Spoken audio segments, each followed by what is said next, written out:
हाँ जी, तो क्या है हाल चाल? काफ़ी दिन हुए वीडियो नहीं बनाई, तो सोचा कि आज किसी एक टॉपिक पर जो है अच्छा वीडियो बनाया जाए और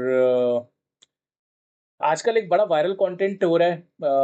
एक नई जो है पॉलिटिकल पार्टी आई है, उसको लेकर लोग काफ़ी एक्साइटेड हैं। सॉरी एक्साइटेड थे, हैं नहीं, थे, कि वो पार्टी अब जो है हवा हो गई है। तो कॉकरोच जनता पार्टी जो है वो कुछ दिनों पहले मार्केट में एक नया जैसे फ्लेवर आता है ना लेज़ का, उस तरीके से आई थी और लोगों को बड़ा पसंद आया वो फ्लेवर। बहुत सारे लोगों ने उस फ्लेवर को अपनाने की कोशिश भी करी और उस फ्लेवर को मार्केट में लॉन्च करते ही 1 हफ्ते बाद वो फ्लेवर फुस हो गया। तो वायरल ज़माने का जो ये कंटेंट था एक और जो है ख़त्म हो गया। अनफॉर्च्यूनेटली जो ये पार्टी बनी है थी, कॉकरोच जनता पार्टी, वो बनी थी जो चीफ जस्टिस ऑफ इंडिया है उन्होंने एक बयान दिया था किसी मैटर को लेकर। उसके बाद जो है कुछ लोगों को लगा कि ये जो है भारत की जो यंग जनरेशन है, जो अभी जेन ज़ी जो जनरेशन है, उसको लेकर टारगेट किया गया और उसको माइंड में रखते हुए जो है ये एक पार्टी बनाई गई और इसके पीछे बनाने का कुछ लोगों का जो है एक सेल्फिश मोटिव भी था। अगर आपको याद हो कि एक झाड़ू की एक पार्टी है, उन्होंने जो है उनके जो कर्ता-धर्ता हैं वो आजकल थोड़े बेरोज़गार हैं क्योंकि पहले तो वो दिल्ली के चीफ मिनिस्टर थे, अभी तो वो चीफ मिनिस्टर रहे नहीं और तो उनको कुछ ना कुछ तो करना है, तो उन्होंने कुछ दिनों पहले जो है यूथ का आवाहन किया था और उन्होंने बोला था कि नेपाल में जिस तरीके से जेन ज़ी की क्रांति आई थी, उस तरह की क्रांति भारत में भी आनी चाहिए। अब अगर आप उस तरह की क्रांति लाना चाहें तो बहुत अच्छी बात है, लेकिन मेरे ख्याल से भारत का जो युवा है, वो इतना समझदार है कि उसको समझ में आता है कि किसका क्या नैरेटिव है।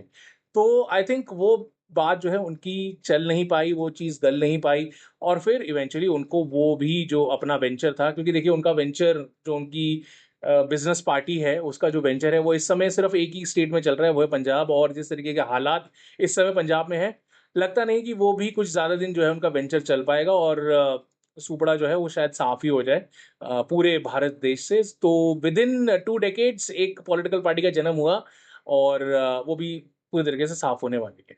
तो ये बात तो थी, लेकिन इस पूरे नैरेटिव को लेके एक बात जो है, वो समझ में आ रही है कि भई एक बात तो ये कि इस देश का यूथ जो है उसको आप इतनी जल्दी भटका नहीं सकते। पहली बात तो ये सबसे बड़ी इम्पोर्टेंट बात है और ये बहुत अच्छी बात है कि मैं आपको बताता हूँ क्योंकि जब मैं I was in my teens and in my 20s तो वो एक होता है रेडिकलाइज़ेशन ना वो एक अगेंस्ट द सिस्टम जाने वाली एक बात ना, वो हर एक यूथ में होती है एंड जो आजकल के यूथ हैं, वो भी कोई डिफरेंट नहीं है। हमें सिस्टम से लड़ना है, definitely that's a very good thing.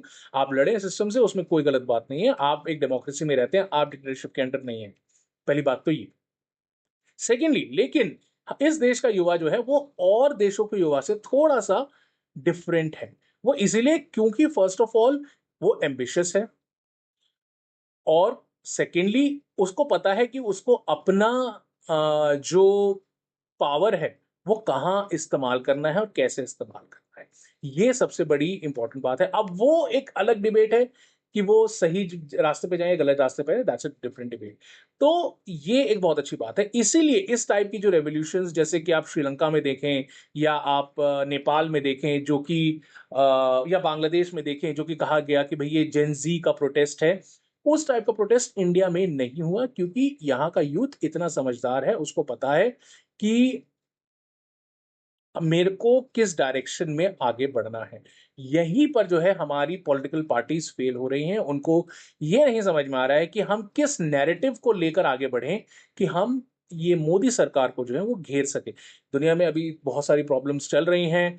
सबसे बड़ी प्रॉब्लम तो ईरान और यूएस के बीच में चल रही है जिसकी वजह से तेल के प्राइसेज़ जो हैं वो अब फाइनली जो है इंडिया में बढ़ने शुरू हुए हैं काफ़ी दिनों के बाद। ये जो कॉन्फ्लिक्ट शुरू हुआ था वो फ़रवरी 2026 में शुरू हुआ था। हम इस समय मई 2026 में बैठे हैं, तो ये लगा लीजिए करीब-करीब 2 महीने तक जो है ये पूरा ब्लॉकेड चला, ये पूरा प्रॉब्लम चला, उसके बाद भी तेल के प्राइसेज़ इंडिया में नहीं बढ़े। अभी भी सिर्फ़ मात्र ₹4 बढ़े हैं। हो सकता है, यस डेफिनिटली हो सकता है कि ये प्राइसेस और बढ़ें, लेकिन उसको कर्ब करने का भी एक बहुत अच्छा तरीका है कि जो स्टेट की सरकारें हैं, जो स्टेट की सरकारें हैं, वो अपनी तरफ से अपना टैक्स कम कर दें, तो नॉर्मली प्राइसेस डाउन चले जाएँगे। लेकिन बहुत सारी पॉलिटिकल पार्टीज़ नहीं कर रही हैं जस्ट बिकॉज़ उनको गवर्नमेंट को इस मामले पर घेरना है। लेकिन घेर नहीं पा रही हैं, वो एक अलग बात है।